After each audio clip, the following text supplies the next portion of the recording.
BRS Rajya Sabha సభ్యులను బీజేపీలో చేర్చుకునే వ్యవహారం హైకమాండ్ చూసుకుంటోందన్నారు ఆ పార్టీ ఎమ్మెల్యే మహేశ్వర్ రెడ్డి.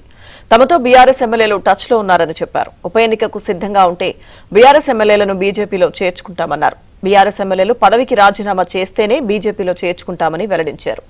మరోవైపు ఫిరాయింపుల విషయంలో సీఎం రేవంత్ రెడ్డి కేసీఆర్ ను ఫాలో అవుతున్నారన్నారు. ప్రజా సమస్యలపై కాంగ్రెస్ ప్రభుత్వంపై ప్రజాక్షేత్రంలో పోరాడతామంటున్న బీజేపీ ఎమ్మెల్యే మహేశ్వర్ రెడ్డితో మా ప్రతినిధి నరేష్ ఫేస్ టు ఫేస్.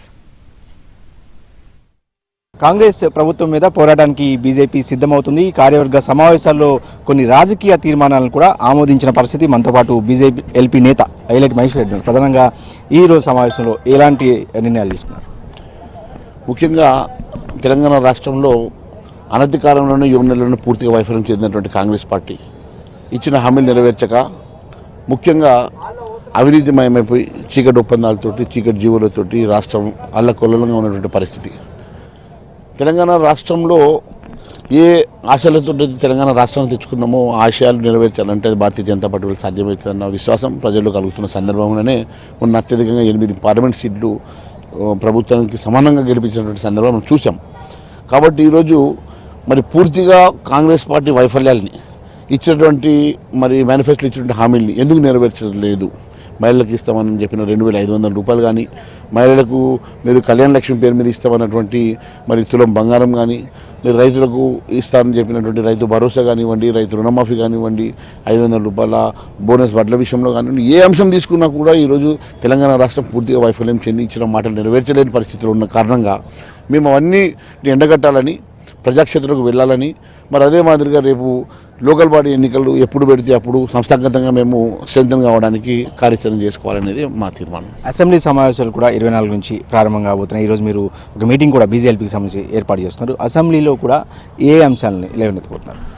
పూర్తిగా ఈ 24 తారీఖు నుంచి మొదలయ్యేటువంటి అసెంబ్లీలో భారతీయ జనతా పార్టీ ప్రధాన ప్రతిపక్ష పాత్ర పోషించబోతున్నది. ఎందుకంటే టీఆర్ఎస్ వైఫల్యం చెందిన సందర్భంగా, టీఆర్ఎస్ మాట్లాడలేని స్థితిలో ఉన్న కారణంగా, టీఆర్ఎస్ గతంలో చేసిన పాపాల కారణంగా, టీఆర్ఎస్ పూర్తిగా మరి వైఫల్యం చెందిన కారణంగా భారతీయ జనతా పార్టీ ఈరోజు ప్రధాన ప్రతిపక్ష పాత్ర పోషిస్తుంటుంది.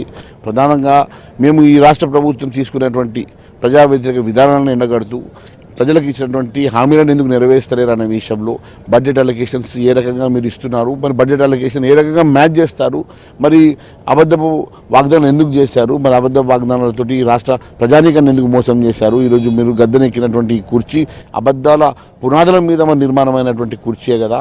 మరి ఖచ్చితంగా మేము అటు అసెంబ్లీ లోపల మరి ప్రభుత్వాన్ని ఎండగడతాం, అసెంబ్లీ బయట ప్రజాక్షేత్రంలో కూడా ఖచ్చితంగా రేపు ఈ కాంగ్రెస్ పార్టీని ఎప్పటికప్పుడు ఎండగడతాం, ప్రజా గొంతుగా నిలబడతాం. అయితే బీఆర్ఎస్ ఎమ్మెల్యేల కాంగ్రెస్లోకి వెళ్ళటం అనేది కొనసాగుతుంది. మీతో ఏమైనా టచ్లో ఉన్నారా? కొంత అంటే మీ నాయకులు కూడా చెప్తున్నారు, మీతో కూడా టచ్లో ఉన్నట్టు చెప్తున్నారు కొంతమంది బీఆర్ఎస్ ఎమ్మెల్యేలు. చూడండి, బీఆర్ఎస్ ఎమ్మెల్యేలు కాంగ్రెస్లు తీసుకోవడం, కాంగ్రెస్ ఎమ్మెల్యేలు బీఆర్ఎస్లు తీసుకోవడం వాళ్ళ మధ్య ఒక ఆనవాయితీగా మారింది. మరి నేను పాటకెత్తితే మొత్తం బీఆర్ఎస్ ఖాళీ అవుతుంది అన్నాడు. మరి ఇప్పటిదాకా 7 నెలలైనా 8-10 మంది కూడా పోయినట్టు కనబడతలేదు. మరి వారు ఎంతమంది చేసినా ఏం చేసినా ఈరోజు ఉన్నటువంటి పరిస్థితిలో వారు 2/3 మెజార్టీ ఎమ్మెల్యేస్ తీసుకెళ్లడం అనేది అంత ఈజీ అయినటువంటి పరిస్థితి కనబడతలేదు.